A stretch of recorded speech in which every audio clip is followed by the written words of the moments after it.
A single mother mistakenly calls a millionaire widower. Upon hearing her voice, he trembles and makes an unusual request. "Can you come here now?" he said in a firm voice. What she found when she arrived, nobody will believe it.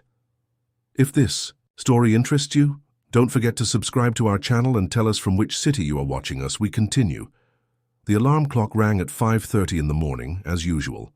Luisa Santos reached out to turn it off before it woke the children. Her body ached with exhaustion, but there was no time for another 5 minutes.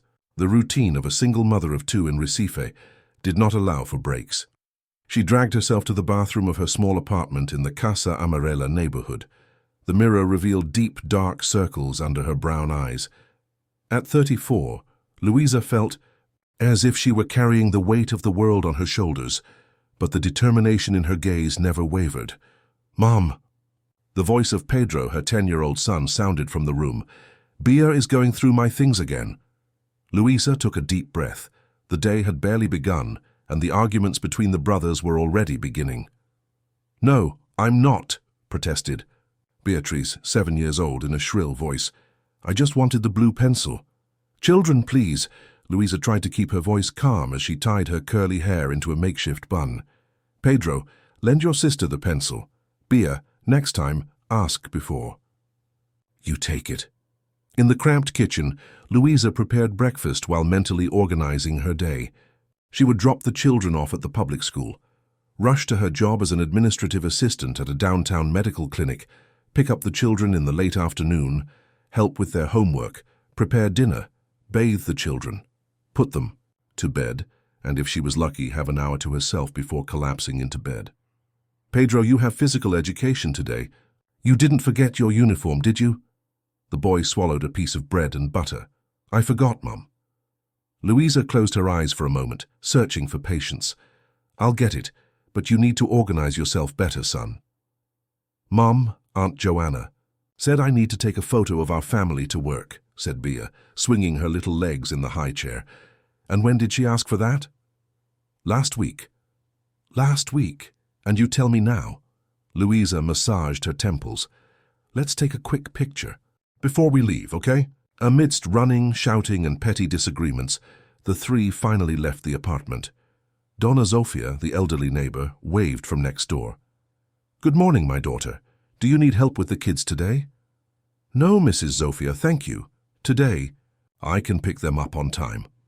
On the way to school, Luisa drove her 2010 Palio, a car that required constant maintenance, while listening to Pedro and Bia sing out of tune in the back seat. Despite the stress, she smiled when she looked in the rearview mirror. Her children were her strength, even on the hardest days. After dropping them off at school, he faced the chaotic traffic in Recife to get to the clinic. The humid heat of the capital was already starting to take its toll, and the car's air conditioning was working miraculously. At the clinic, she was greeted by the stern expression of her boss, Dr. Marcia. "Luisa, Dr. Hugo's patient files are disorganized. I need you to reorganize everything by the end of the day. But Dr. Marcia, I already have a full schedule today, and it's non-negotiable. I hired you because you said you could do the job." Luisa swallowed her frustration. She needed that job. With the children's father paying child support irregularly, every penny counted. The day passed in a whirlwind of tasks. During lunch, which consisted of a quick lunch in the clinic's small cafeteria, Luisa received a message from the school. Pedro had a fever and needed to be picked up. "Dr. Marcia, a family emergency has come up. My son is sick at school." The doctor sighed. "Again, Luisa, this is becoming more common. I'm sorry, I can make it up to you by staying late tomorrow.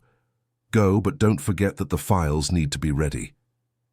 Driving quickly to school, Luisa felt her eyes burn. The exhaustion wasn't just physical. The loneliness of raising two children alone, of facing veiled criticism at work, of never having a shoulder to cry on sometimes seemed unbearable. With Pedro feverish in the back seat and Bia chattering about her day, Luisa drove home. She left her son in bed with a fever reducer and tried to work remotely while Bia drew at the kitchen table. Mom, I'm hungry, Bea announced after a while. I'll prepare something now, love. I just need to finish this report. The doorbell rang. It was Donna Zofia with a pot of soup. I heard the boy is sick. I brought this for you. Louisa's eyes filled with tears.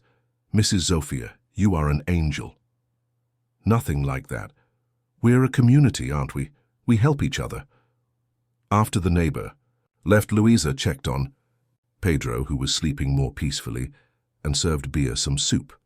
While the girl ate, she tried to finish her work on her laptop, but realized she needed to call her health insurance company to schedule an appointment for Pedro. Distracted between tortillas, typing, answering Bea, and checking her son's fever, Louisa dialed the wrong number for the plan. Hello? The male voice on the other end of the line sounded deep and formal. Hello, I would like to speak to the Plano Med Scheduling Center, said Louisa, holding her cell phone between her shoulder and ear as she typed. There was a pause. I think you have the wrong number. This is Rafael Meyer. Oh, I'm sorry, Louisa blushed, even though the man couldn't see her. Had a rough day, misdialed.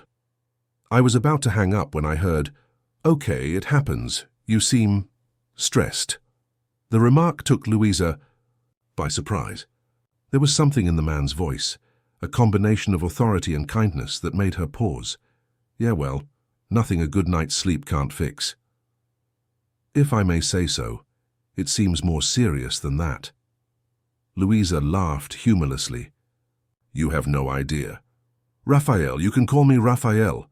There was an almost melancholy tone in his voice. And believe me, maybe I understand more than you think about complicated days. At that moment, Bea spilled soup on the table. Mom, I'm... Sorry, I have to go, Louisa said hurriedly. Sorry for the mistake. Wait, Raphael's voice sounded urgent. Sometimes talking to a stranger can help. No judgment, no unsolicited advice, just a listening ear. On any other day, Louisa would have hung up immediately. After all, who would hold a conversation with a stranger? But something in the man's voice, a loneliness that echoed her own, made her hesitate. I have to clean up some spilled soup and take care of a child with a fever right now. This isn't exactly the time to vent. I understand, but if you need to talk later, well, you already have my number. Louisa smiled slightly. Yeah, it looks like I do. After hanging up, she cleaned up Bea's mess and checked on Pedro again. His fever had gone down a bit. She managed to finish the report by 11 at night and fell into bed exhausted. As she tried to sleep, the thought of the wrong call came back to her. There was something in Raphael's voice, a quiet understanding that resonated with her. On impulse, she saved the number to her contacts. Meanwhile, on the top floor of a luxurious seaside building in Boa Viagem, Rafael Meyer watched the city lights through the glass wall of his living room. At 42, he owned one of the largest construction companies in the Northeast. The 300-square-meter apartment, decorated with design pieces and contemporary art, seemed too empty for a single man. On the table next to her, a picture frame showed a woman with a radiant smile. Helena had been gone 3 years ago, leaving only memories and a void that no amount of money could fill. Raphael picked up the phone and looked at the unknown number he had called earlier. The woman's voice, tired but determined, lingered in his mind. There was something about her that intrigued him, perhaps the strength that shone through even in her evident exhaustion. For a moment, he almost called back.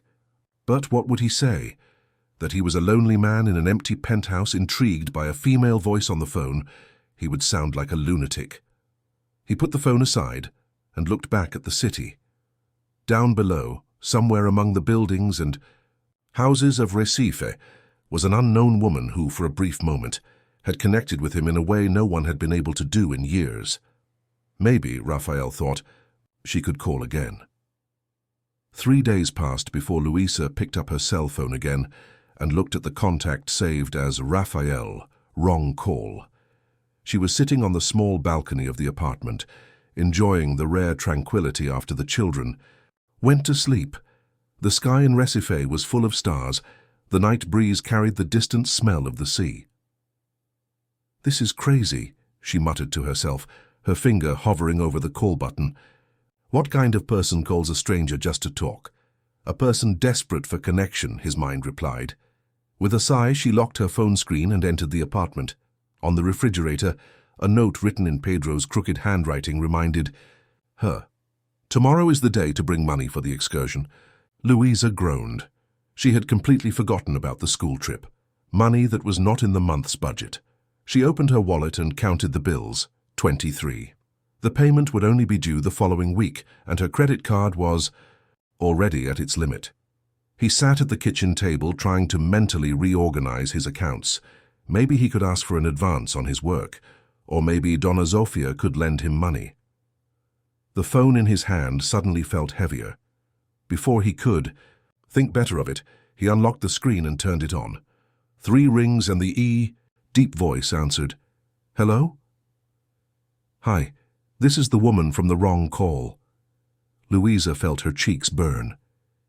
You said I could call if I needed to talk, and well, here I am. There was a moment of silence before Raphael answered, his voice softer. Janastine, I'm glad you called. I was hoping you could do this.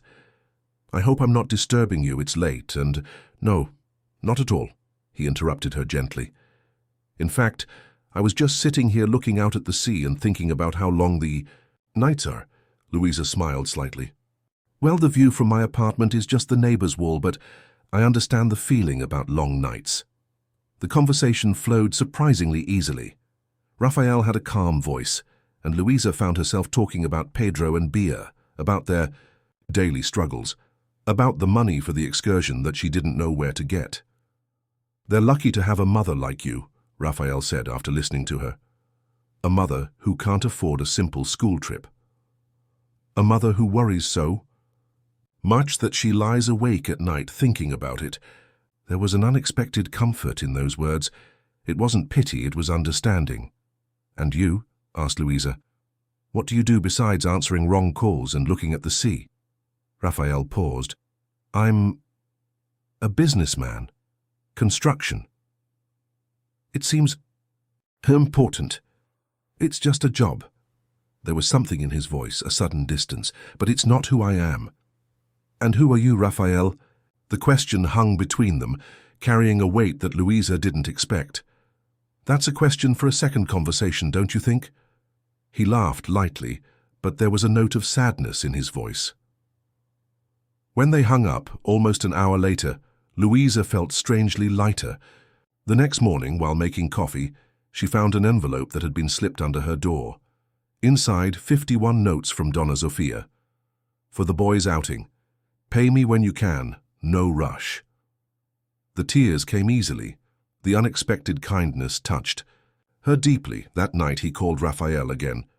You know, there are good people in the world, she said after telling about Donna Zofia.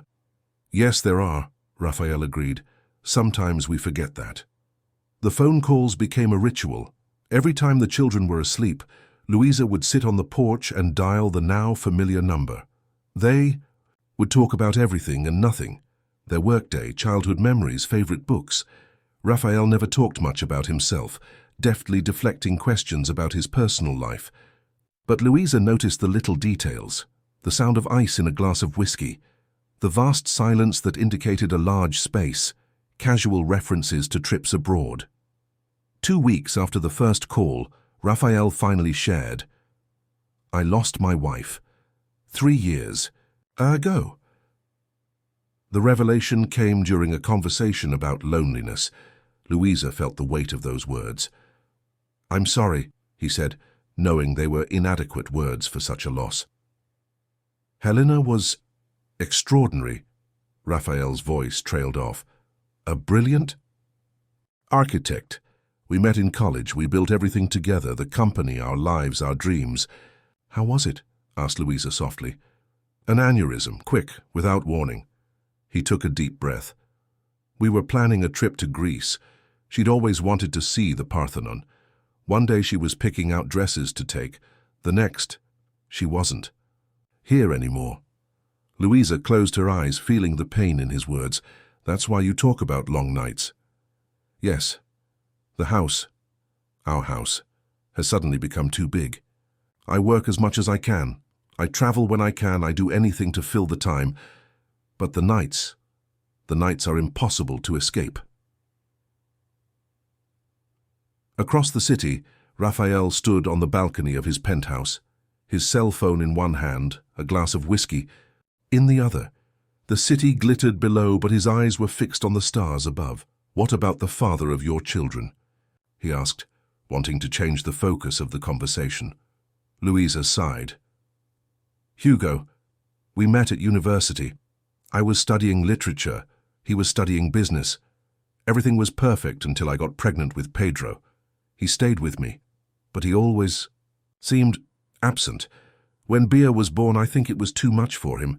He said he wasn't born to be a father. He pays alimony when he remembers, and shows up on birthdays with expensive gifts to make up for his absence. Do the kids miss him?" "Pedro, yes. Bia barely knows him. Sometimes I think she draws a version of her father that exists only in her imagination." Raphael heard the pain in her voice. "They're lucky to have you. And I'm lucky to have them. They're the reason I get up every day." Over the next few weeks, the calls became longer and deeper. They shared fears, dreams, and small victories. Louisa talked about her ambition to go back to school, perhaps to do a postgraduate degree in literature.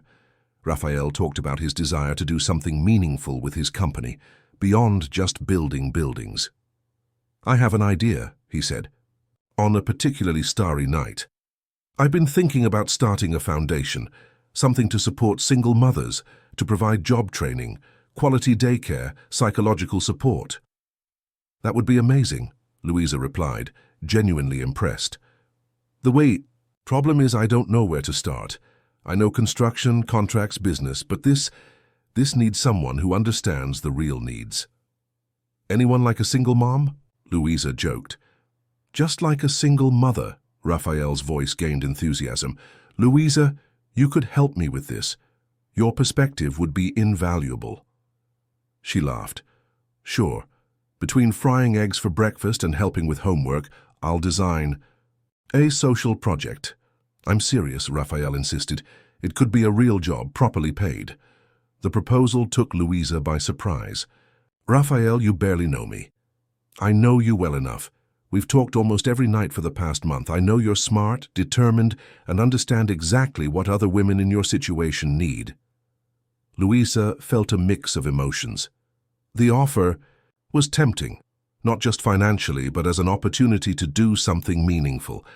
At the same time, there was something scary about making this friendship real over the phone.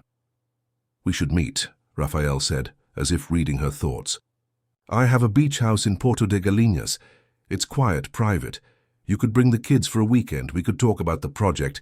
They'd have a beach, a pool." Louisa's silence made him continue. "No pressure, of course.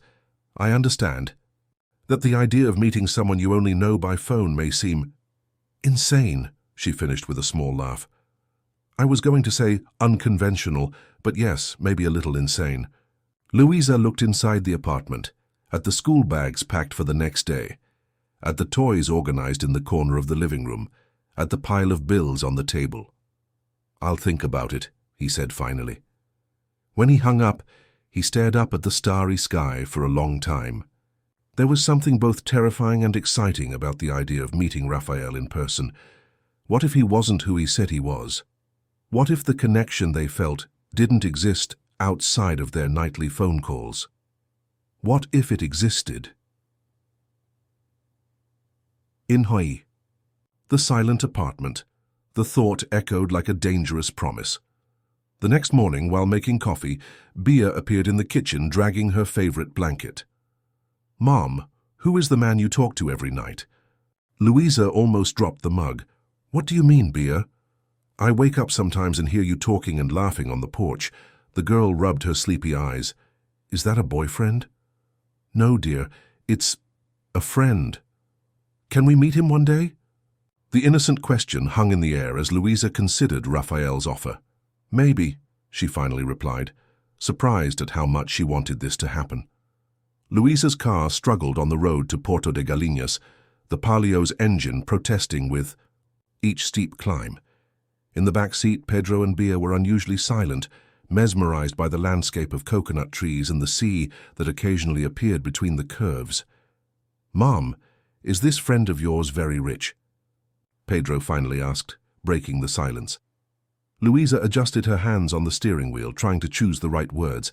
How could she explain to a 10-year-old boy that she herself didn't know exactly who Raphael was? "He is in a comfortable financial position," he replied cautiously. "And why did he invite us? He doesn't even know us." Pedro's insightful questions reflected Luisa's own doubts. Why had she accepted? The decision came after a week of hesitation, discreet research on Raphael Maya, which confirmed that he was indeed the owner of Maya Construções, and a sincere conversation with Mariana, her closest friend and a teacher, at her children's school. "Are you crazy?" Mariana had said when Luisa told her about the invitation. "A man you've never seen in person." "He's not just any stranger, Mari. We've talked almost every night for almost 2 months." "And you think you know him because of that?" Mariana shook her head. "Lou, you read a lot of romance novels." Maybe Mariana was right. Maybe it was the influence of the books that Luisa devoured in her rare free time, stories of unlikely encounters and instant connections. Or maybe it was just the exhaustion of carrying everything alone for so long. "I'll send you my real-time location all weekend," he promised Mariana. "If I don't report back every 6 hours, you'll call the police." Now, with the sign indicating Porto de Galinhas, 5 kilometres, Luisa felt her stomach churn with nerves. "He seems nice on the phone," I said, finally answering Pedro. "And he's planning a project to help families like ours. He wants to hear my opinion." "Like a charity project?" The boy wrinkled his nose. "I don't like it when people feel sorry for us." Luisa glanced briefly at her son in the rearview mirror, surprised by his perception. "It's not pity, Pedro. It's recognizing that some situations are difficult and wanting to make a difference, like when you help Joaquim with his math homework, because you know he's having trouble." The boy seemed to consider the explanation, nodding reluctantly. The GPS announced that they had reached their destination. Luisa turned onto a well-maintained dirt road, lined with leafy trees. After a curve, the vegetation opened up to reveal a beach house that took everyone's breath away. It wasn't an ostentatious mansion, but an elegant building that seemed to embrace the natural landscape. Large glass panels reflected the sky and sea, and the light wood harmonized with the white sand that is characteristic of Porto de Galinhas. The property occupied a private stretch of beach with an infinity pool that seemed to merge with the ocean. "Wow," Bea whispered, her nose pressed against the car window. "This looks like a princess's house." A man was waiting at the entrance, tall, athletic, with black hair streaked with grey at the temples, wearing light linen pants and a blue shirt with rolled-up sleeves. When Luisa parked, he approached with a restrained smile, his hands in his pockets, a posture that mixed confidence and nervousness. It was him. The voice that had filled her nights now had a face. Luisa took a deep breath, turned off the engine, and looked at the children. "Remember what we talked about. Better behavior, politeness, and don't ask for expensive things," Pedro added, rolling his eyes. "We already know, Mom." They got out of the car, and Luisa's heart raced as she walked toward Raphael. Up close, she noticed his eyes, a deep brown that conveyed intelligence and an underlying sadness. "Hello, Luisa," he said, his familiar voice now gaining dimension. "Welcome." There was a moment of hesitation, how to greet each other. A handshake would be too formal, a hug too intimate. Raphael resolved the impasse by reaching out and lightly touching her arm. "It's weird to finally see you," he admitted. "Good. Weird or bad weird?" asked Luisa with a small smile. "Definitely good." His eyes shifted to the children. "And this must be Pedro and Beatriz." Pedro stepped forward, extending his hand with a seriousness that made Luisa proud. "Nice to meet you, sir." Raphael shook the boy's hand with equal seriousness. "The pleasure is mine, Pedro. Your mother speaks highly of you." Bea, less formal, came forward curiously. "Your house looks like something out of a magazine. Does it have a pool? Can I see?" "Bea!" Luisa scolded her softly. Raphael laughed. "It's okay. Yes, there's a pool, and you can not only see it but also swim in it once you're settled in. The house itself was even more impressive inside, spacious and airy, with a decor that mixed contemporary pieces with local crafts. Through the floor-to-ceiling windows, the sea seemed to be part of the room. Carlos has prepared your rooms, Raphael said, as a middle-aged man who introduced himself as a butler and caretaker carried their bags. I thought the children would like the room with the view of the garden and the pool. The room prepared for the children had 2 beds, shelves with books and toys, and even children's robes with their names embroidered on them. Louisa's room, next door, was equally cozy, with a private balcony facing the sea. You thought of everything, she commented, touched by the details. I wanted you to feel at home, Raphael replied, a slight blush on his cheeks revealing his effort. Lunch was served on the veranda. Fresh seafood, colorful salads, natural juices. The conversation flowed surprisingly easily, like a natural extension of their nightly phone calls. Raphael had a special way with children. He spoke to them without condescension, listened to their stories with genuine interest. So you build buildings? Peter asked, clearly fascinated. Yes, among other things, Raphael replied. We started building houses, then residential buildings. Now we also build hospitals, schools. Cool, I want to be an engineer when I grow up, the boy declared. It's a great profession, Raphael smiled. If you want, I can show you some projects later. Bia, who had remained unusually quiet, finally spoke up. Don't you have children? The innocent question brought a shadow to Raphael's face. Louisa quickly intervened. Bia, that's a very personal question. It's okay.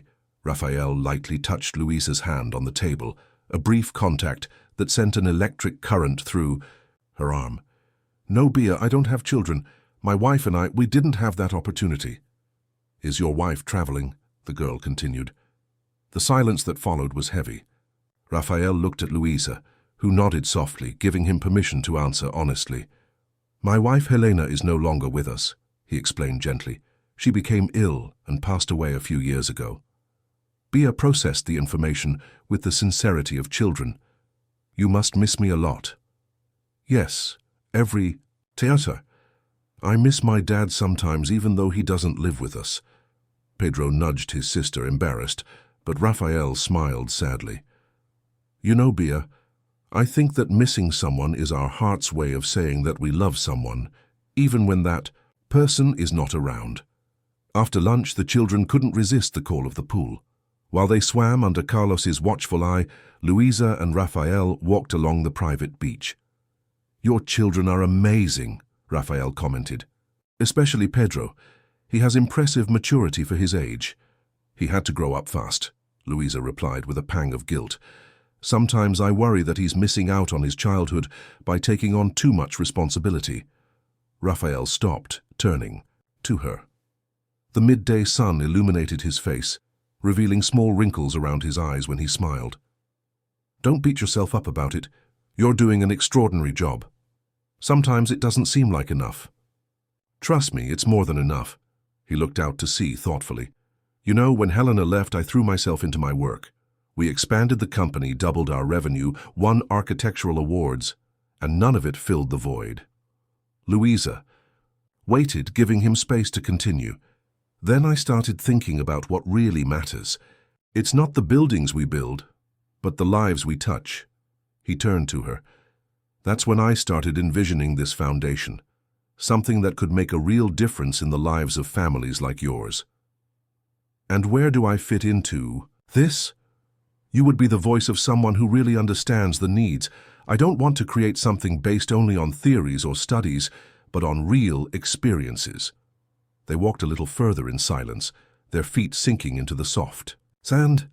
I'm scared, Louisa finally admitted, from the project.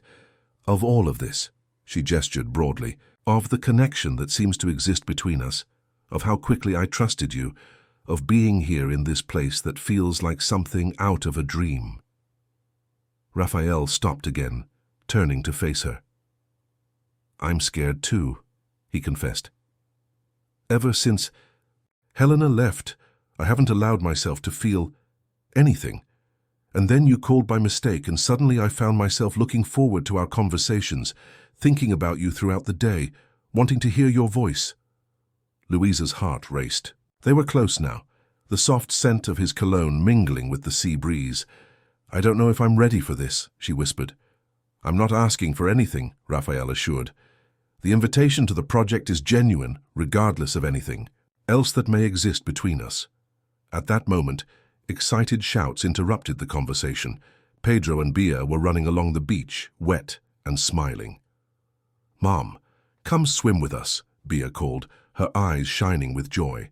Louisa looked at Raphael, who smiled encouragingly. "Go," he said. "Enjoy them. We have all weekend to talk about the project." The rest of the day was spent playing on the beach, playing board games on the balcony, and having a barbecue at sunset. Raphael proved to be an attentive and relaxed host, far from the austere businessman image that Louisa had imagined. When night fell and the children finally fell asleep, exhausted from so much fun, Louisa found Raphael on the balcony, contemplating the sea under the moonlight. "Did they sleep?" he asked, offering a glass of wine. "Like rocks." Louisa accepted the drink, sitting down on the lounge chair next to him. "It was a perfect day for them, thank you for that." "It was a perfect day for me too," Raphael confessed, his gaze meeting hers. "This house hasn't had this much life in a long time." Under the starry sky of Porto de Galinhas, with the sound of the waves as the soundtrack, something new began to blossom between them, something as unexpected as the wrong connection that had brought them together.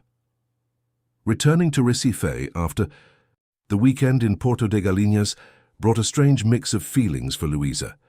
Back in the small apartment in Casa Amarela, reality seemed even harsher in contrast to the days of ease by the sea.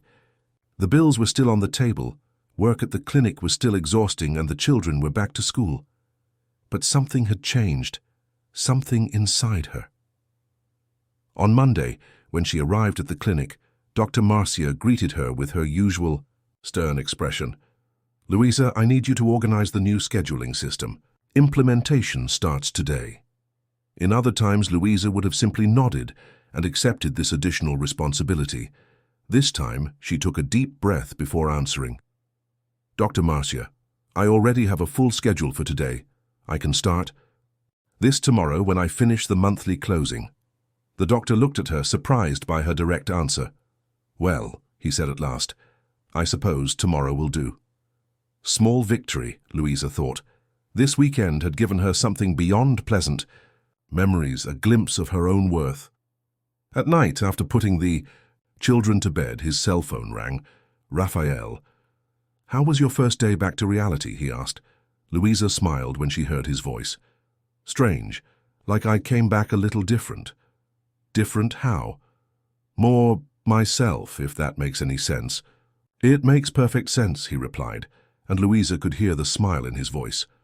3 days later, she received an envelope at work. Inside was an official contract from Maier Construções, offering her the position of Social Projects Consultant for the newly created Fundação Novo Amanhecer, with a salary that almost made her choke, 3 times what she earned at the clinic. Along with the contract was a handwritten card. "No pressure. The offer is genuine, regardless of anything else. Raphael." Louisa spent the night analyzing the contract, thinking about the possibilities.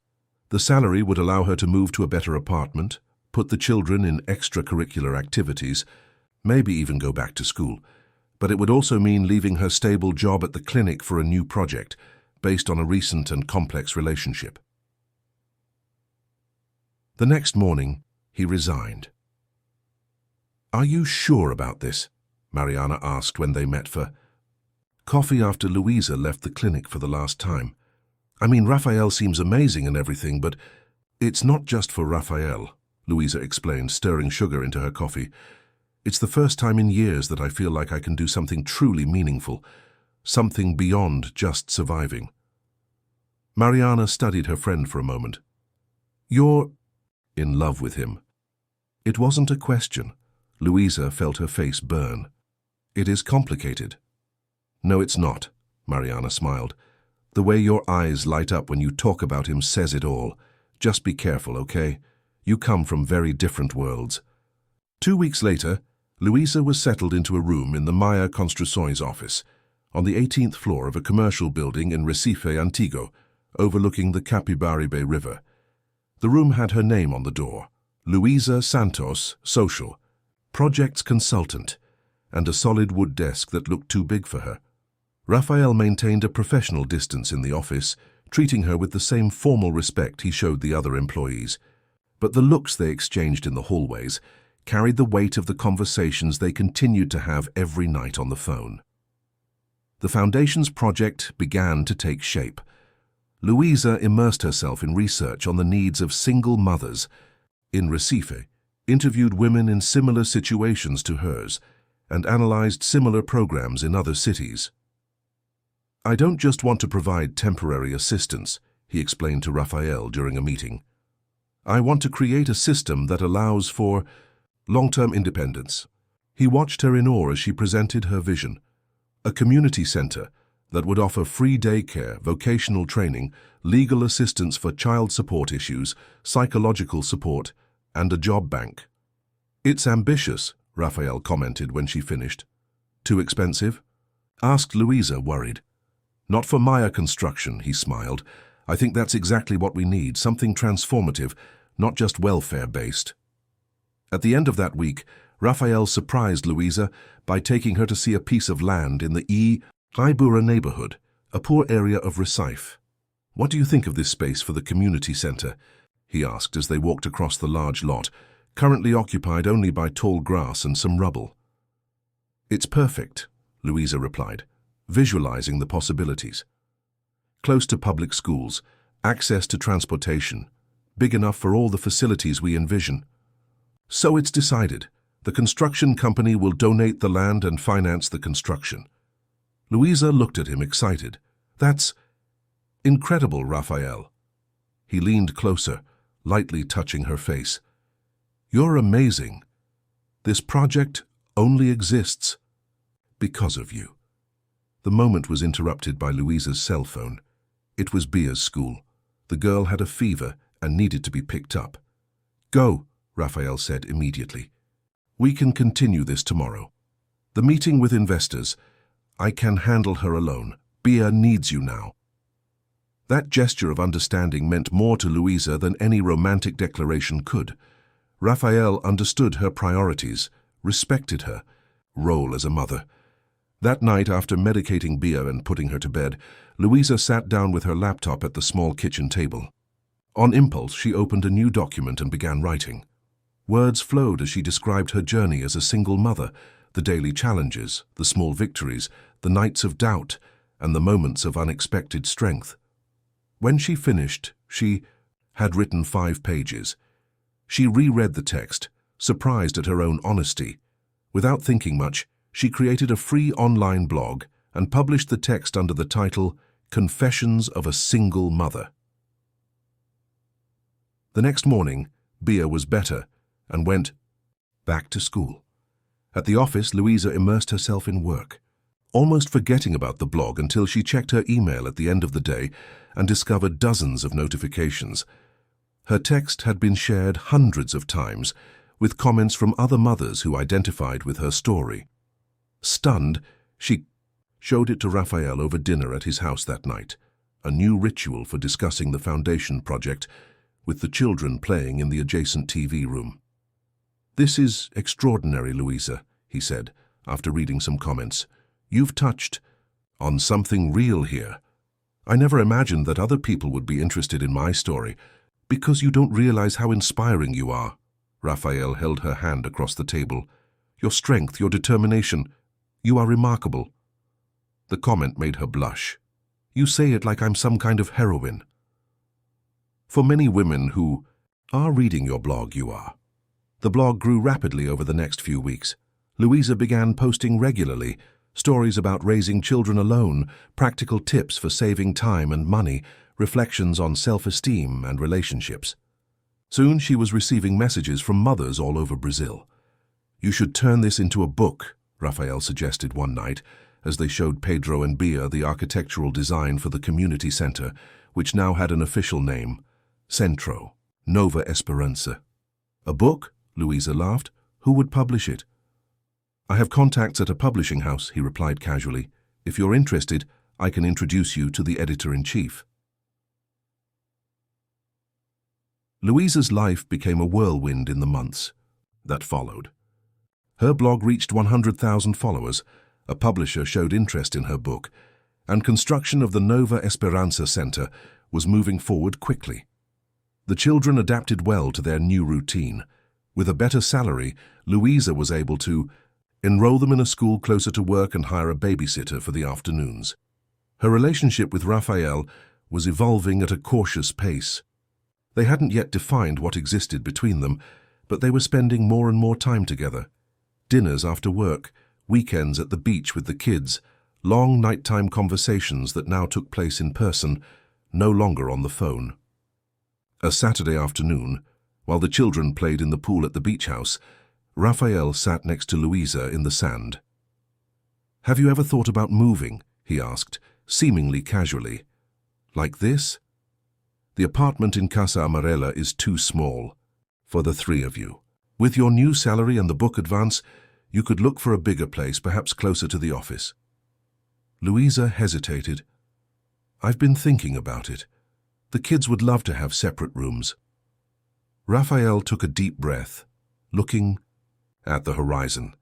"I have an empty apartment in Espinheiro, 3 bedrooms, close to good schools, safe. It was an investment. It's furnished but has never been used." "Raphael, I'm not asking you to move into my house," he clarified quickly. "It would be your apartment, fair rent, no favors." Louisa studied him, noticing the tension in his jaw, the care with which he chose his words. "Why are you doing all this for me?" he finally asked. Raphael turned to face her, his eyes reflecting the blue of the sea. "Because you brought me back to life," he replied simply. "Before you called me by mistake that day, I was just existing, not living. Now," he gestured to the children in the pool, to the foundation project, to the space between them, "I have purpose again." The sincerity in his voice touched her deeply. Louisa leaned in and for the first time kissed him softly on the lips. "I'll think about the apartment," he whispered against her mouth. The gleam in Raphael's eyes was answer enough. The following week, an interview with Louisa for a local newspaper about the Nova Esperanza Center was republished by a major national news portal. Suddenly, she was receiving invitations for lectures, TV shows, and podcasts. Her blog surpassed 500,000 followers. "I'm scared," she confessed to Raphael after receiving an invitation to a TEDx in São Paulo. "Everything is happening too fast." "You deserve all this recognition," he replied, hugging her from behind as they watched the city through his office window. "But I understand the fear. Public exposure can be overwhelming. What if I don't measure up? What if they find out I'm just an ordinary woman trying to do the best she can?" Raphael turned her to face him.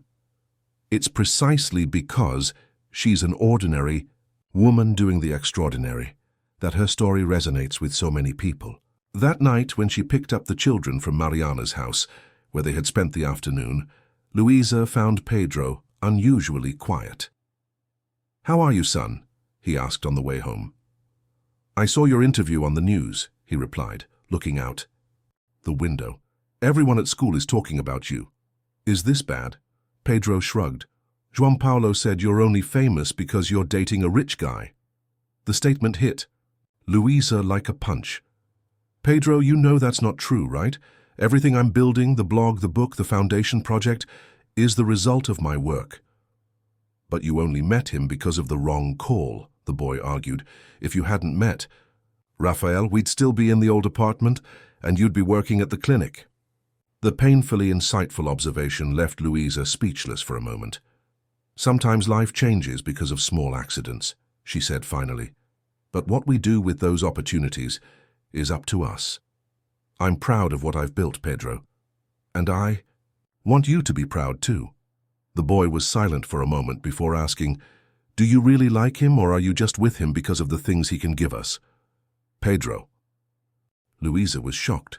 "Sorry, but João Paulo's father was also rich and married his mother, and then he got a younger girlfriend and left them with nothing." Louisa parked the car and turned completely to her son. "Look at me, Pedro. What I feel for Rafael is real. He's important to me. But you and your sister will always be my #1 priority. And everything I'm building now, my career, the blog, the book, is mine. No one can take that away from me, understand?" Peter nodded slowly. "I understand." That night, while the children slept, Louisa sat down to write a new blog post. Titled, "On Change, Opportunities and Fear," the text talked about the recent transformations in her life and the insecurities that came with them. "Sometimes I wonder if I deserve all of this," she wrote. "If I'm really the person others see me as. The fear of not measuring up, of disappointing those who believe in me, is constant. But then I remember that every single mother faces this same fear every day, the fear of not being enough. And we continue, day after day, proving to ourselves that we are stronger and more capable than we ever imagined." When he published the wise text, it was already past midnight. His phone rang almost immediately. "I just read your new post," Rafael said. "It's the most honest piece I've ever seen about success and insecurity. Thank you for always supporting me," Louisa replied, her voice breaking. "Always," he promised, "to every new horizon you care to explore." The launch of the book, Mais Solo, Forza Além dos Limites, turned Louisa into a national celebrity. Overnight. The line for autographs at the Livraria Cultura in the Rio Mar shopping mall stretched across 3 floors. Photographers competed for the best angle, while reporters waited for an exclusive statement. "How does it feel to be considered the new voice of Brazilian feminism?" asked a journalist, pushing a microphone toward Louisa. "I don't consider myself a voice of feminism," she replied, uncomfortable with the label. "I'm just a mother sharing her experience. What about the rumors about your relationship with businessman Rafael Meyer? Is it true that you met through a bad connection?" Louisa felt her face burn. "My personal life is not the focus of the book." Rafael, who was watching discreetly from the back of the bookstore, noticed her discomfort and approached, whispering something to the press officer, who immediately announced the end of the question session. In the car, on the way to the apartment, Han Espinero, where Louisa had moved with the children a month ago, Rafael held her hand. "You were brilliant today," he said, looking at her in admiration. "I felt like a fish out of water," Louisa confessed. "All those questions about us, it's the price of fame," Rafael smiled sadly. "You become public property. I don't like it. I wrote the book to help other mothers, not to become a target of gossip." When they arrived at the apartment, they found Mariana and the children preparing a small surprise party. A makeshift banner read, "Congratulations, writer," and a homemade cake was waiting on the table. "You are wonderful," said Louisa, emotionally. Pedro approached with a present wrapped in newspaper. "I made it in art class," he explained, as she unwrapped a clay frame with a photo of the 3 of them, Louisa, Pedro, and Bia, taken on their first day in their new apartment. "It's the most beautiful gift I've ever received," she said, hugging her son. Bia approached with her own gift, a colored drawing showing 5 figures holding hands, her, Pedro, Louisa, Rafael, and a woman that Louisa didn't recognize. "Who is that, Bia?" he asked, pointing to the unknown figure. "It's Helena," the girl replied simply. "Rafael showed me pictures of her. She was beautiful." A heavy silence fell over the room. Louisa looked at Rafael, who seemed frozen, his face pale. "Bia, love, why don't we cut the cake?" Mariana quickly intervened, noticing the tension. Later, after the children had gone to sleep and Mariana had left, Louisa found Rafael on the balcony, looking out at the illuminated city. "Sorry about Bia's drawing," she said, joining him. "Children don't understand certain complexities." Rafael remained silent for a moment. "I showed her photos of Helena when you came to dinner last week. Bia saw the album on the shelf and was curious. You didn't have to talk about her." "And how could I not?" He turned, his eyes reflecting an old pain. "Helena has been my wife for 15 years. She is in every corner of my home, in every project I have built, in every decision I have made." Louisa felt a lump in her throat. "I know. I'm not asking you to forget her." "Have you signed up yet?" Do it now and tell us which city you're following us from. It's not that. Raphael ran a hand through his hair, frustrated. It's just, sometimes I feel guilty. For moving on. For being happy again. He reached out, touching her face gently. For finding you. Louisa rested her face against his hand. I don't think Helena would want you to be unhappy forever.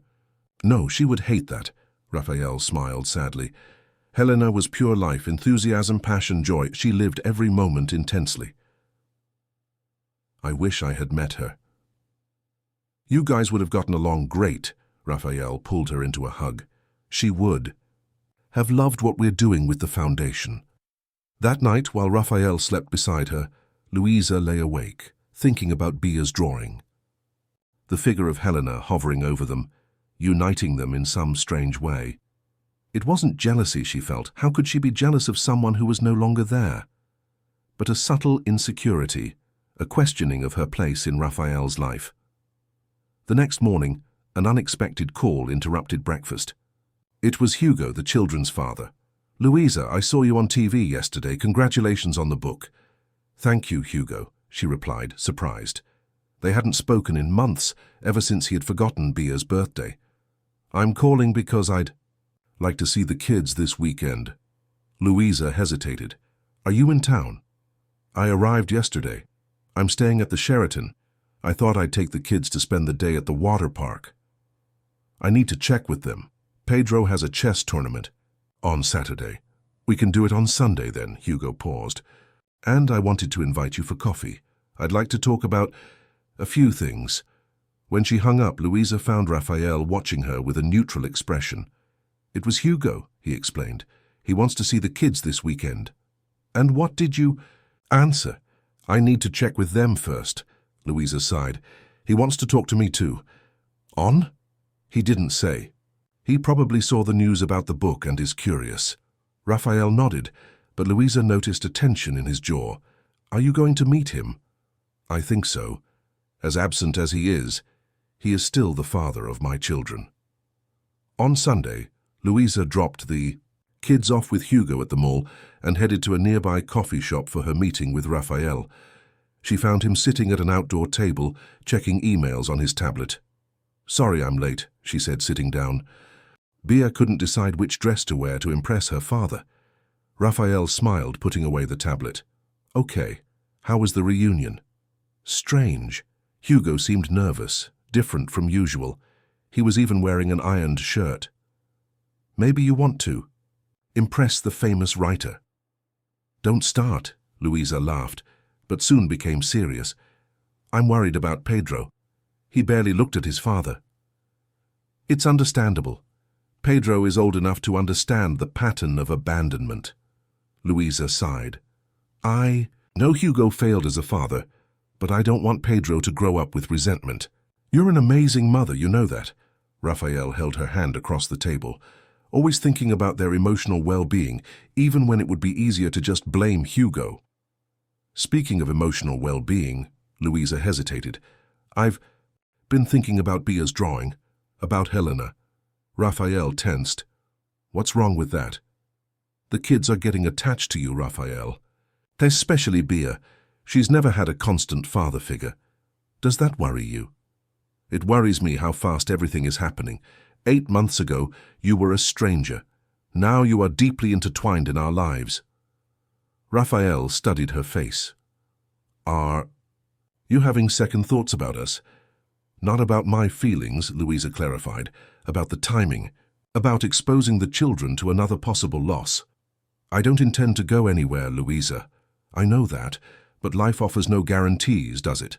Look at Helena. Raphael withdrew his hand. I'd rather not use Helena's departure as a hypothetical example. I'm sorry. Louisa immediately realized her mistake. I didn't mean to be insensitive.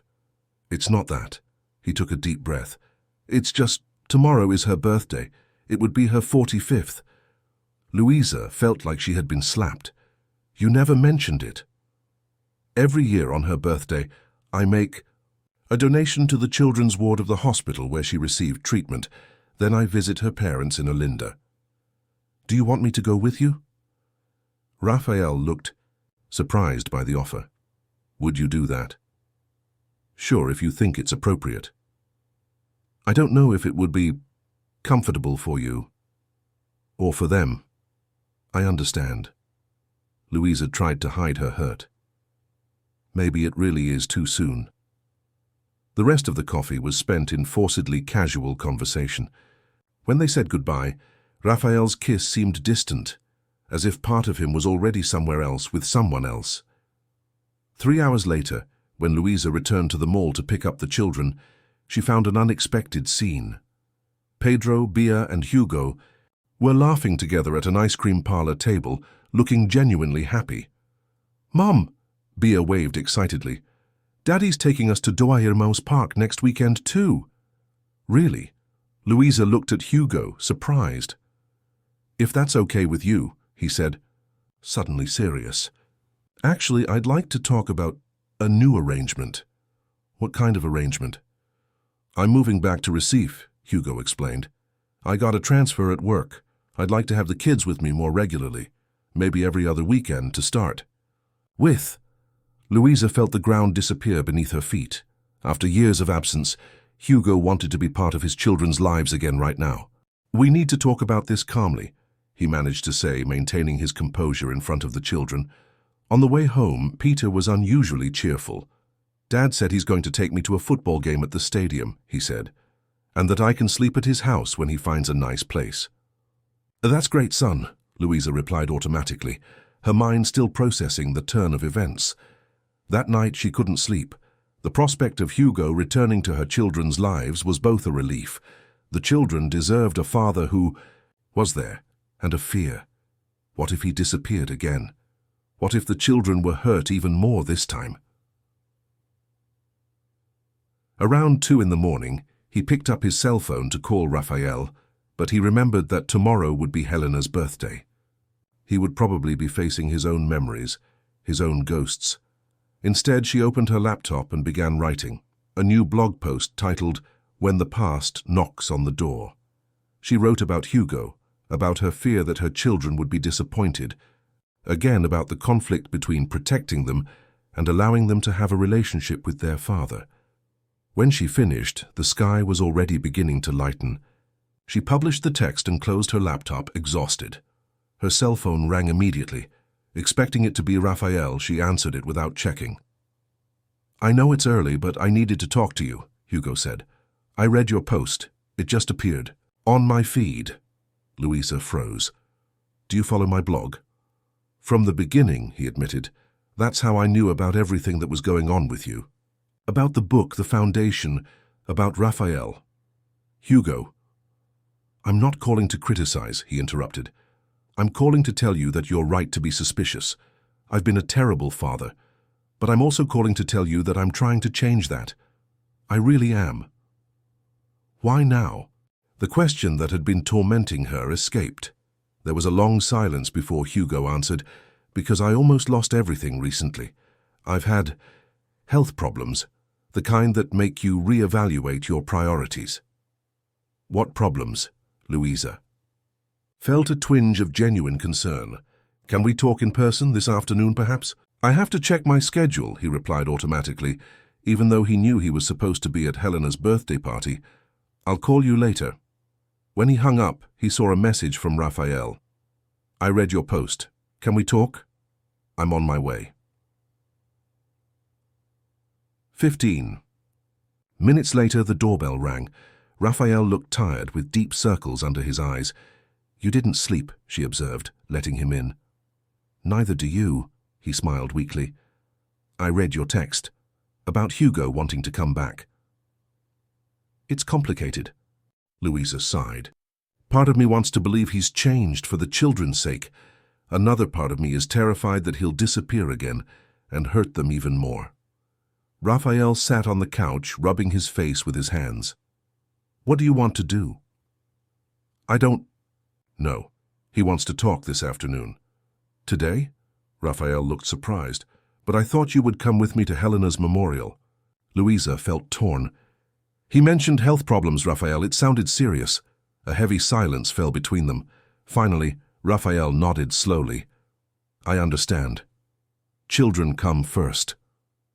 I can try to reschedule with him, Louisa offered, seeing the pain in Raphael's eyes. No, you need to figure this out. Raphael stood up. I'll go alone, like I always have.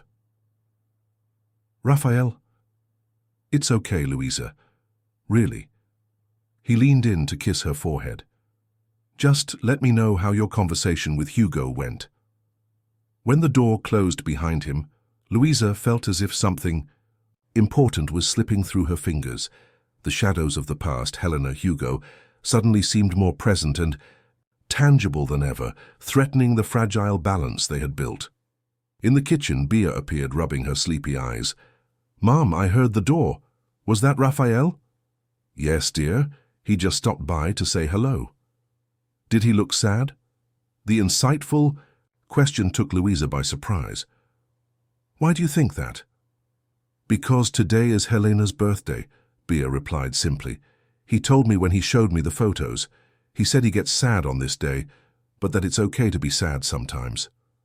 Louisa hugged her daughter, feeling her heart tighten. Yes, sometimes it's okay to be sad, but it's also important to be there for the people we love when they're sad. Then why aren't you with him? The innocent question from a 7-year-old child struck Louisa like a bolt of clarity. What was she doing, torn between the past and the present, risking losing the future she had barely begun to build? You know what, Bea? You're right, he said, kissing the top of his daughter's head. I'm going to call your dad and reschedule our meeting. The Santo Amaro cemetery was silent on that sunny Sunday afternoon. Louisa held a small bouquet of sunflowers as she followed Raphael through the tree-lined paths. He walked with purposeful steps, his body rigid, as if every movement was carefully controlled. Are you sure you want to do this? He asked for the 3rd time since she had unexpectedly shown up at his house, announcing that she had rescheduled her meeting with Hugo. Absolutely, Louisa replied, adjusting the simple blue cotton dress she had chosen. I want to meet Helena, or at least the place where you say goodbye. Raphael nodded silently. They turned into a side alley and stopped in front of a tomb made of light marble. Simple, elegant, with a single name engraved on it, Helena Albuquerque Meyer, and the dates that marked a life cut short at the age of 42. She would hate that marble, Raphael commented, a small smile playing on his lips. She always said that when she left she wanted something colorful, vibrant, that celebrated life instead of mourning its absence. And why did you choose that then? Asked Louisa softly. Because I couldn't, he confessed. I couldn't turn his departure into a celebration. The pain still is, too real. Louisa held out the sunflowers to Raphael. Did she like these flowers? They were her favorites. How did you know? I saw it in the picture frame in her office. She was holding a bouquet of them, smiling. Raphael seemed touched by the detail that Louisa had noticed. Carefully, he placed the flowers in the small bronze jar attached to the tomb. She would have liked you, he said finally. Your determination, your honesty. Helena had no patience for roundabouts or falsehoods. Tell me more about her, Louisa asked, sitting down on the small stone bench next to the grave. Raphael hesitated before sitting down next to her. What do you want to know? Everything. How you met, what your relationship was like, what you loved most about her. For a moment, Louisa feared she had gone too far. But then Raphael took a deep breath and began to speak, the words flowing like a dammed river that finally finds a way. We met at architecture school. I was a year older, a teaching assistant for the projects course. Helena arrived late on the first day, hair disheveled, drawings falling out of her folder. A complete mess and absolutely brilliant. He smiled at the memory. Her ideas were revolutionary, her vision unique. While everyone else was designing buildings, she was designing experiences. Louisa listened in silence as Raphael told her about their relationship at university, the first years of marriage living in a small apartment, the founding of the construction company that began in a rented room with only 3 employees. Helena was the visionary, he explained. I handled the numbers, contracts, negotiations. She created. Every major Maya construction project has her touch even now. Have you never thought about having children? Louisa asked delicately. Raphael was silent for a moment. We tried. For years. Treatments, specialists. Helena suffered 3 miscarriages before we gave up. It was devastating for her. For both of us. I'm sorry, Louisa said, holding her hand. Helena channeled all that pain into social projects. She was the one who designed the first daycare centers we built in underprivileged communities. Raphael shook Louisa's hand. That's why Centro Nova Esperanza means so much to me. It's a continuation of her legacy. They were silent for a while, the distant sound of the city a reminder of the life that went on beyond those walls. Thank you for coming today, Raphael said finally. It means more than I can express. Thank you for sharing Helena with me, Louisa replied. She will always be a part of who you are, and I want to know every part of you. As they left the cemetery, Raphael seemed lighter, as if a weight had been lifted. In the car before starting the engine, he turned to Louisa. And Hugo, when are you going to talk? Tomorrow at lunch, she replied. He said he has something important to tell me about his return to Recife. Raphael nodded thoughtfully. Do you want me to go? Is that with you? No, this is something I need to do alone. Louisa touched his face. But thank you for offering. When Raphael dropped her off at home, the children were already asleep, being looked after by Donna Zofia, who continued to be a fundamental support even after moving to the new apartment. How was it? Asked the neighbor, now a close friend, as she gathered her bag to leave. Intense, Louisa replied, but important. And tomorrow you'll meet Hugo, Donna Zofia shook her head. Girl, your life is more complicated than a 9 o'clock soap opera. Louisa laughed. Sometimes I get that same impression. The next morning the phone rang early. It was Camilla, the project coordinator at the New Hope Center. Louisa, we have a problem, she said, her voice tense. The city is questioning the environmental permit for the land. Construction has been temporarily suspended. What do you mean? All the documents were in order. It looks like there was a tip, something about a nearby conservation area that could be impacted. That doesn't make sense. Louisa ran a hand through her hair in frustration. The environmental impact study was approved months ago. The legal department is already working on this, but we will need to postpone the cornerstone laying ceremony. After hanging up, Louisa tried to contact Raphael, but he was in an emergency meeting about the community center.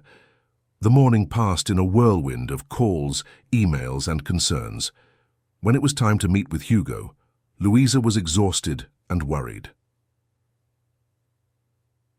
The restaurant he chose was simple but elegant, in the Boa Viagem neighborhood.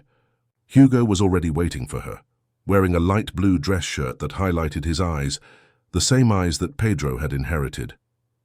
Thank you for coming, he said, standing to greet her. What's going on, Hugo? Louisa asked directly, without beating around the bush. First he reappears wanting to spend more time with the children, then he mentions health problems. Always straight to the point, he smiled, but the smile didn't reach his eyes. Fair enough. I'll be just as blunt. I had cancer. Lymphoma. Louisa felt as if the air had been sucked from her lungs. My God, Hugo. I'm in remission now, he continued. 6 months of chemotherapy plus 2 months of radiation. It's been a life-changing experience, to say the least. Why didn't you tell us, the children? What would I say to them? Hey, remember Dad who's never around, so he might not be around for much longer? Hugo shook his head. I preferred to face this alone. But now that I'm better, I realize I wasted precious years. I don't want to keep making the same mistake.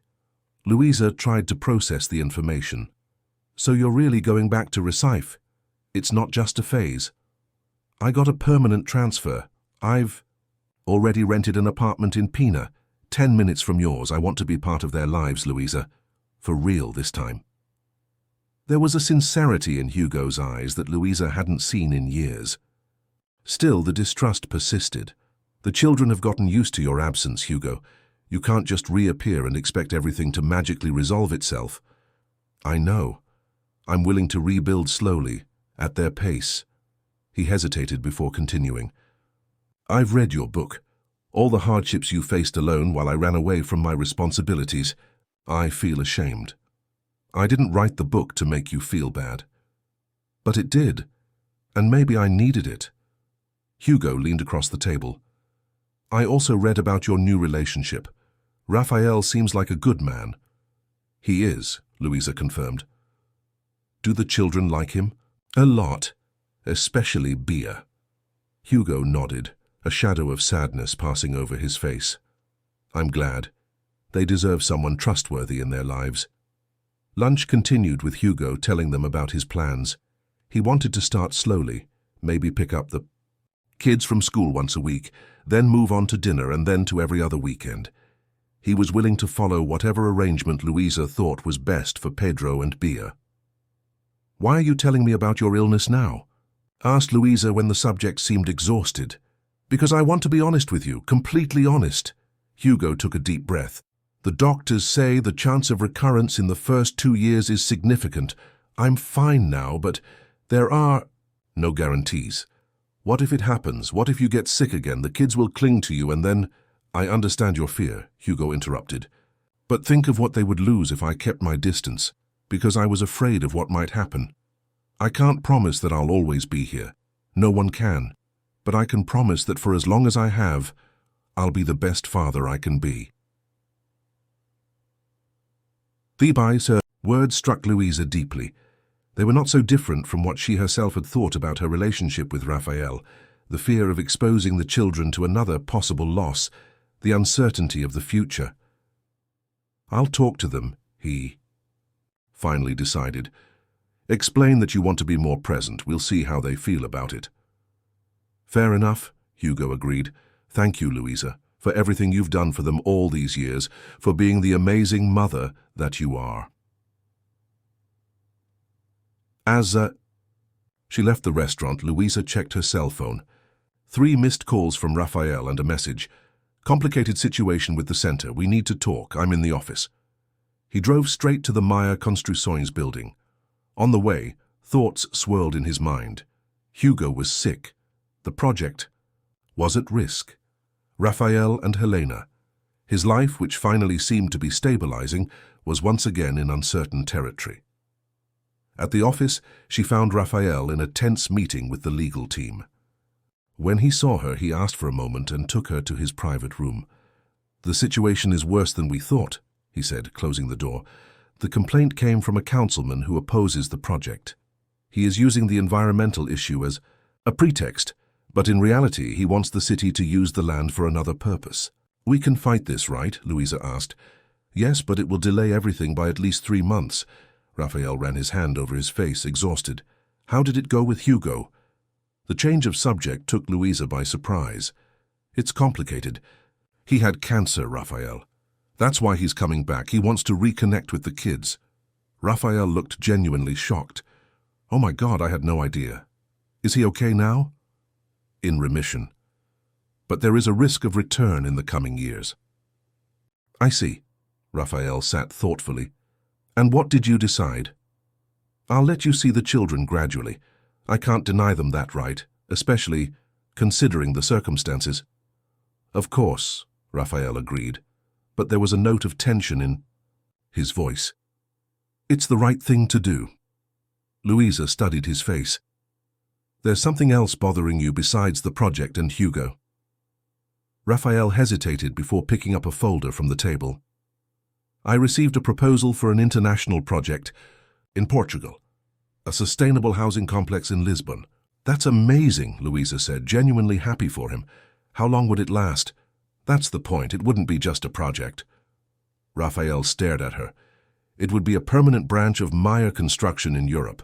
I would need to relocate. For at least 2 years initially.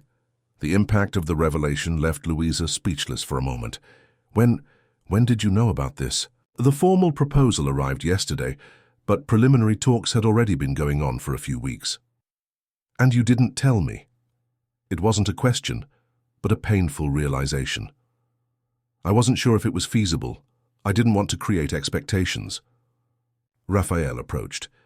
Louisa, I want you to come with me, you and the children. What? Think about it. A new beginning for all of us. International schools for children. You could expand your work to Europe. Your book is already being translated into Spanish and French.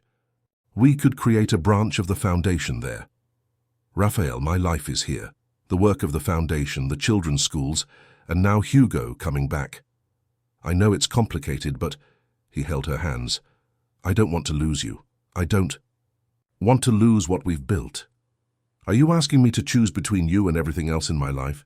No, I'm asking that we consider a future together, even if it's somewhere else. Louisa removed her hands from his. I need time to think. This is too much to process in one day. Raphael nodded, his expression grim. I understand. Just don't take too long. I need to give you an answer in 2 weeks.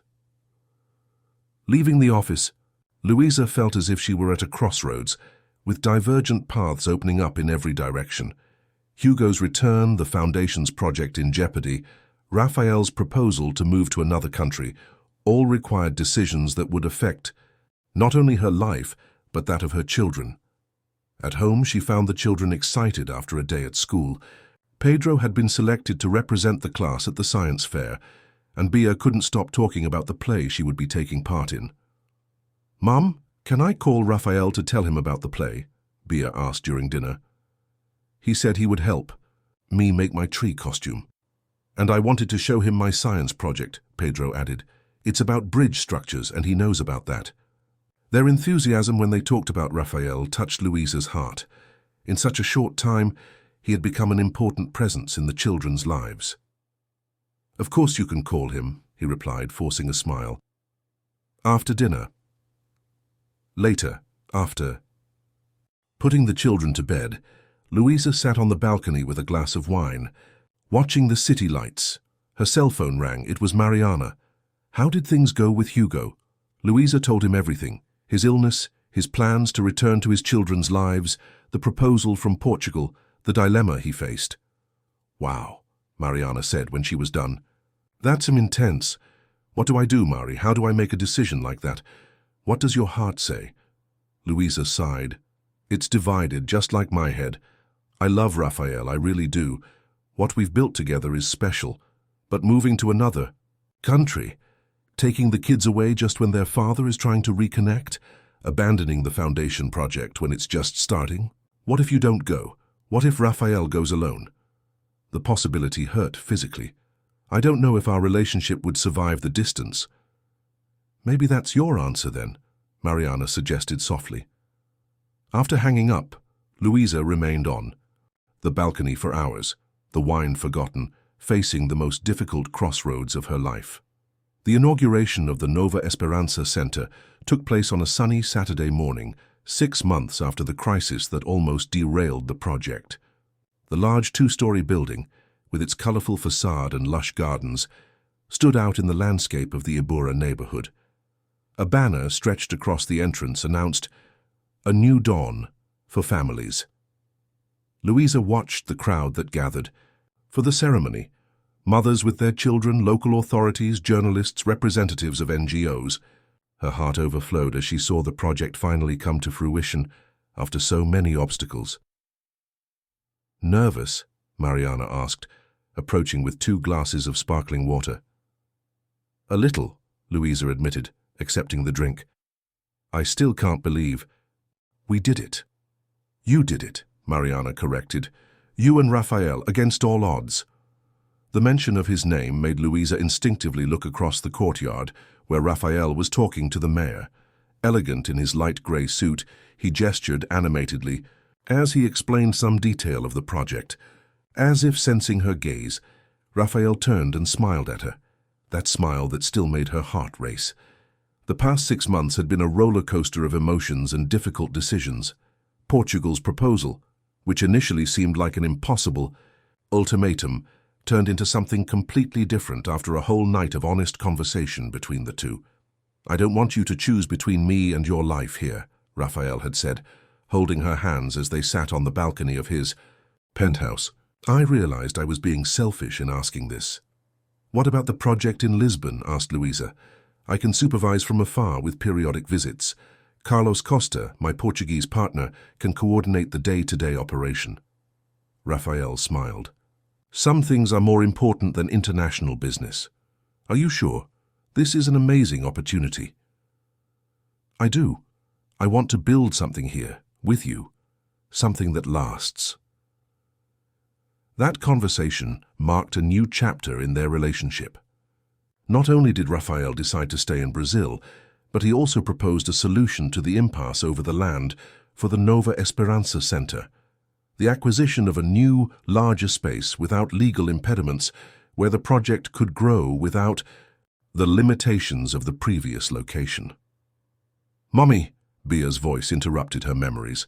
The girl was running towards her, beautiful in her yellow dress, followed by Pedro in a blue dress shirt that made him look older than his 11 years. "It's almost time for your speech." Luisa smiled, adjusting a stray lock of her daughter's hair. "I'm ready. Will you guys take the front row?" "Sure," Peter replied. "Daddy already saved seats for us." "Daddy?" Luisa raised an eyebrow, looking around. "Hugo," Pedro explained, rolling his eyes as if it were obvious. "He just arrived with Paula." Paula was Hugo's new girlfriend, a physical therapist who had met him during his treatment. Their 4-month relationship had brought a serenity to Hugo that Luisa had never seen before. To her surprise, the children had accepted Paula easily, perhaps because she had never tried to replace Luisa, maintaining a role as an adult friend, who genuinely cared about them. Hugo's relationship with his children had evolved gradually as promised. It began with short visits, then weekly dinners until they reached their current arrangement, alternate weekends at their father's house, and active participation in school events and extracurricular activities. "I'll go greet them," said Luisa, heading towards where Hugo and Paula were talking to Donna Zofia, who had become a sort of surrogate grandmother to the children. "Luisa!" Hugo greeted her with a quick hug. "This place is amazing. You must be proud." "We're all proud of her," Paula said with a genuine smile. The 40-year-old woman with short hair and an unpretentious style had earned Luisa's respect for her sincerity and the affection she showed Pedro and Bia. "Thank you for coming," Luisa replied.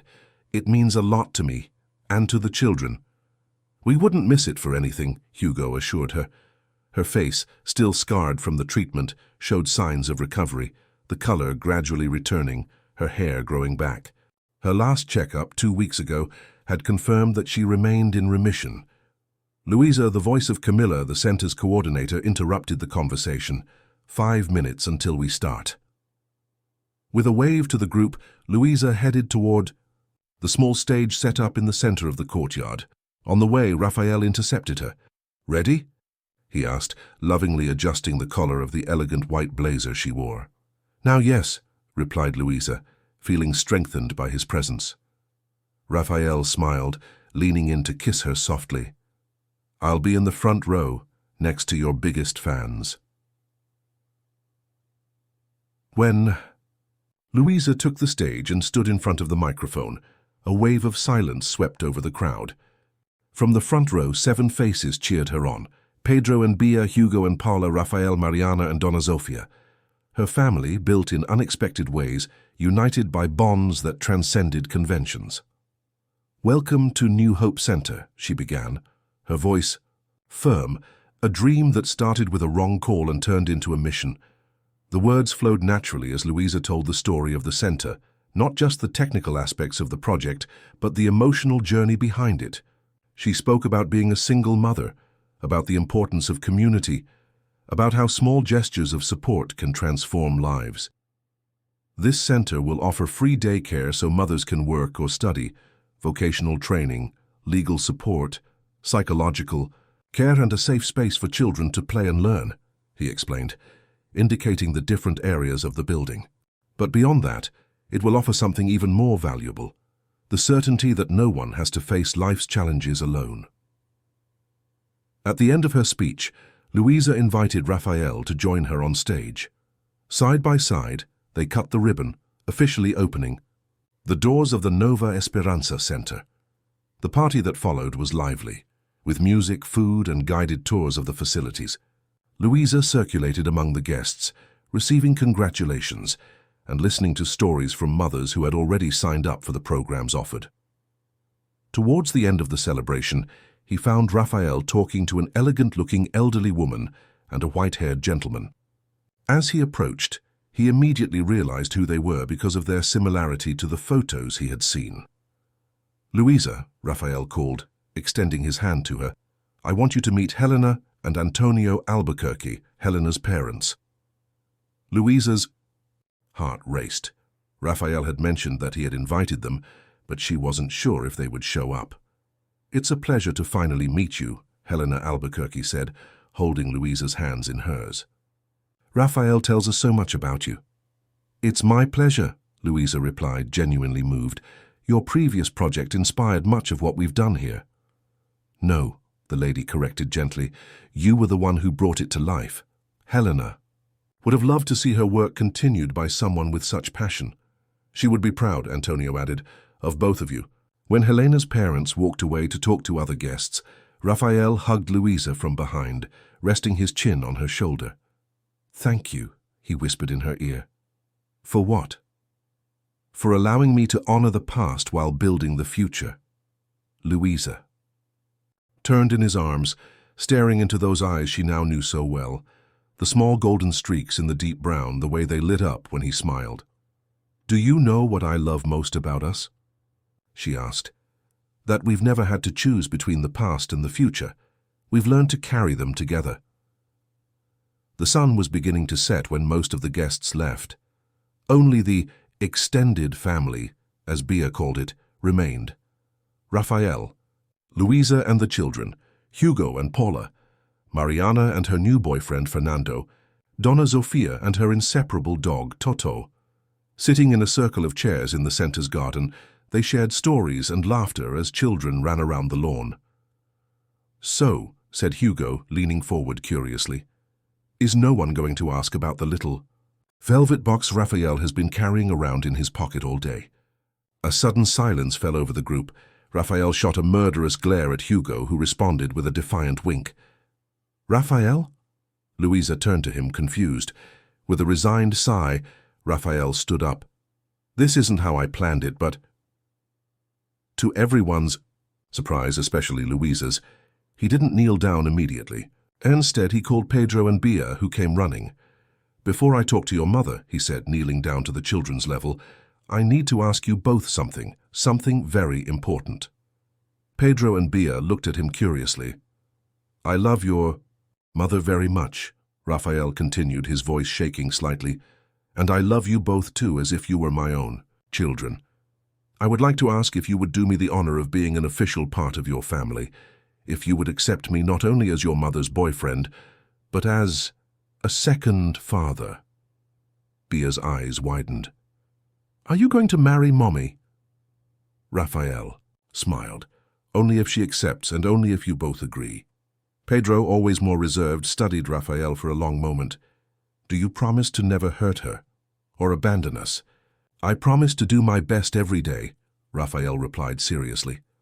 "I can't promise that I'll never make mistakes, but I can promise that I'll always be here, that I'll always try to do what's right for the three of you, and that the love I feel for your family only grows stronger every day."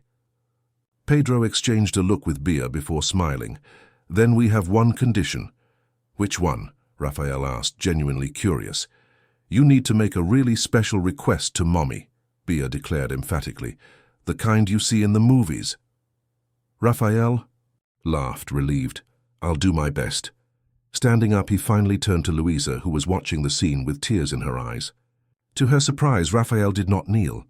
Instead, he took the small blue velvet box from his pocket and opened it, revealing not a traditional diamond ring, but a delicate gold band engraved with small sunflowers. "Almost a year ago, you dialed my number by mistake," he began, his voice steady despite the obvious emotion. "A wrong call that turned out to be the most right thing in my life." Louisa covered her mouth with her hands, tears now flowing freely. "I won't kneel," Raphael continued, "because I don't want to ask you to be mine. You don't belong to anyone but yourself, Louisa Santos. What I want to ask for is the honor of walking by your side, of building a life together, of raising Pedro and Bia with you, of facing whatever comes, good days and bad days, as partners." He held out the ring. "Louisa, would you do me the honor of being your husband, your companion, your accomplice on this journey?" For a moment, Louisa couldn't speak.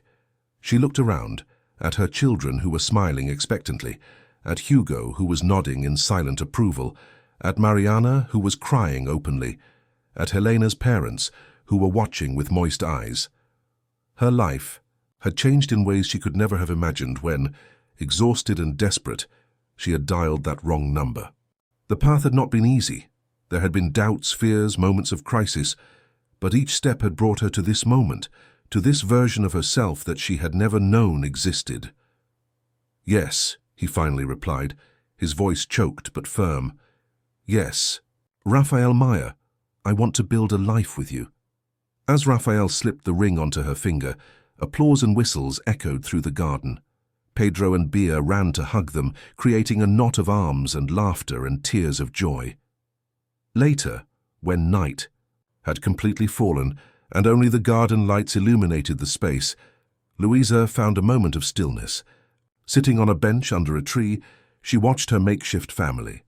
Raphael teaching Pedro about constellations, Bia dancing with Donna Zofia, Mariana and Fernando serving more champagne, Hugo and Paula chatting animatedly with Helena's parents.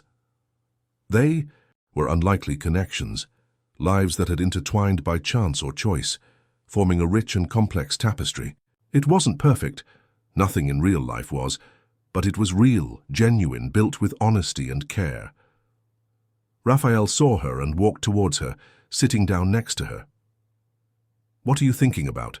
he asked, lacing his fingers with hers. Louisa smiled, watching as the sunflower ring sparkled under the garden lights.